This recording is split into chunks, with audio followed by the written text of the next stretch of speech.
Monsieur Asselineau va obtenir ses 500 voix. C'est quelqu'un qui se bat depuis 10 ans. C'est quelqu'un qui se bat avec un entourage qui est sain. C'est quelqu'un qui est sage. C'est quelqu'un qui est honnête. C'est quelqu'un qui est structuré. Et on voit un personnage qui, justement, fait face à des forces et qu'il arrive à dépasser ces forces. Et c'est d'ailleurs, pour moi, un témoignage de compétence. Et vous avez été très nombreux, je pense, à avoir vécu en famille, en amitié, en couple, en entreprise, d'avoir fait peur aux autres à cause de vos compétences. Alors c'est là qu'on va semer l'embrouille. Vous savez, c'est un petit peu comme l'histoire du Christ. On va d'abord te mettre une couronne d'épines sur la tête pour te faire souffrir mentalement. Après, on va te crucifier. Et puis si tu as encore le sourire, on va te mettre un coup de lance, quoi. Et on est encore dans ces processus entre ces forces qui s'opposent. Et on a donc la dissidence qui veut faire passer M. Asselineau pour un agent du système.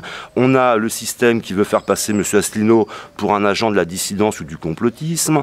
Et c'est un bon signe, c'est un signe favorable, c'est un signe de peur. Le système qui vraiment contrôle absolument tout va créer des difficultés auxquelles M. Asselineau, qui refuse de l'argent malhonnête, qui refuse ce qu'acceptent en fait compte tous les autres, que ce soit par des banques, de se faire financer d'une certaine façon qui est malsaine, avec des conflits d'intérêts, il refuse tout ça. Et il se retrouve aussi avec cette position où nous sommes nombreux encore à croire en l'Europe. Parce que j'écoutais un politique qui disait « Il ne faut pas donner au peuple la possibilité de faire un référendum, ils ne savent pas ce qu'ils font.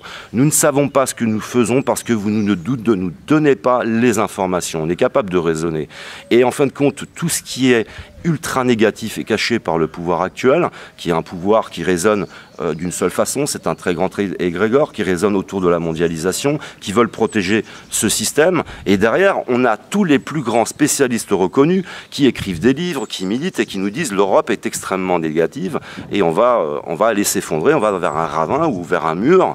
Et M. Asselineau en parle. Donc il va en plus se retrouver, lui, face à une problématique, c'est qu'il y a beaucoup de personnes qui croient en quelque chose parce qu'elles ne le comprennent pas. Il s'agit de donner l'information au peuple et la véritable information. Et c'est ce qu'essaye en fait, de façon très pédagogique, avec force, avec ténacité, M.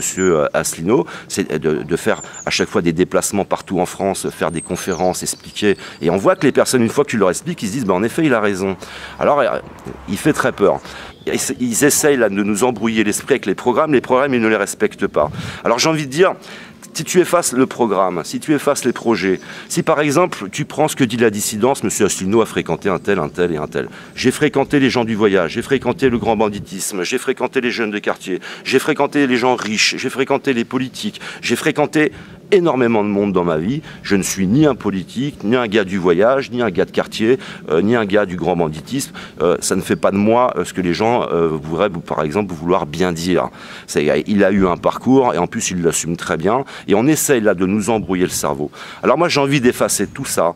J'ai envie d'effacer le programme parce que les programmes de toute façon ils les respectent pas. Et ce que j'ai envie aussi de mettre en avant là maintenant, c'est le personnage. On a enfin quelqu'un qui est honnête, qui est structuré, qui a de la sagesse, et il a absolument tout ce que les autres n'ont pas. Et c'est quelqu'un qui est méritant, c'est-à-dire que c'est pas un monsieur Macron qui arrive de nulle part, qui n'a rien fait, tout compte fait, qui a vécu dans le grand confort, tout le monde le pousse, tout le monde se met de son côté parce qu'on sent qu'on va tous pouvoir avoir un peu de pouvoir si tout le monde se met autour de lui. Hey, je suis là, je suis avec toi, etc.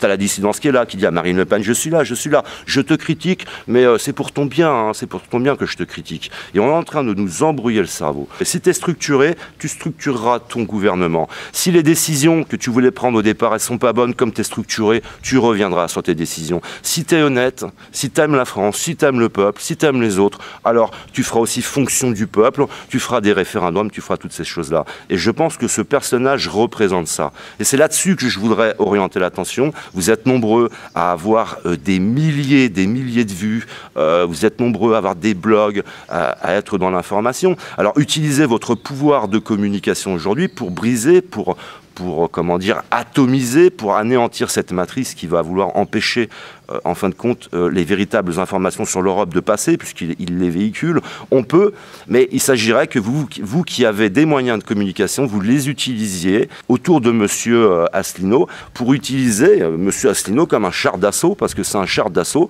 et il va être moi je pense très bon lors d'entretiens avec les autres. Il va faire bouger les choses, il va bousculer les choses. Et puis c'est quelqu'un de tenace, c'est quelqu'un de solide.